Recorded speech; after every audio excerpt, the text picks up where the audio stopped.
بەڵێ ئامادەین لە 1/11 هەڵبژاردن ئامادەکاریەکان هەڵبژاردن بۆ خولی پێنجەمی پەرلەمانی کوردستان و هەڵبژاردننی سەرۆکی هەرێم ئەنجام دەین. بە خۆشحاڵیەوە بەشێک لە کارەکان جێبەجێ کراون پرۆسەکە و لەلایەن سەرۆکی کارژێر هەڵبژاردن کە بەرپرسی یەکەمە لە جێبەجێکردنی سەرجەم ڕێکارەکانی تایبەت بە ئامادەکاری جەدولێکی عملیات پێشکەش کراوە لە ئەنجومەنی کۆمیسەران ئەو جەدولە پەسەند کراوە کە تاوەکو 1/11 پێویستە سەرجەم ئامادەکاریەکان بکرێن و لە ڕۆژی 1/11 پێویستە هەڵبژاردن بکرێت. بە پێویستمان زانی کە ڕای فەرمی ئەنجومەنی شورای هەرێم وەربگرین و ڕای فەرمی لیژنەی یاسایی وەربگرین لە پەرلەمانی کوردستان لەسەر ئەوەی کە ئەگەر کاندید نەبێ ئێمە هەڵبژاردننی سەرۆکایەتی هەرێمی کوردستان دەکرێت یاخود ناکرێت.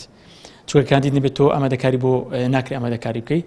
بۆیە ئێمە چاوەڕێ دەکەین بەیانی کە بە فەرمی ڕای ئەواممان پێ بگوترێت لەسەر ئەوەی کە ئایا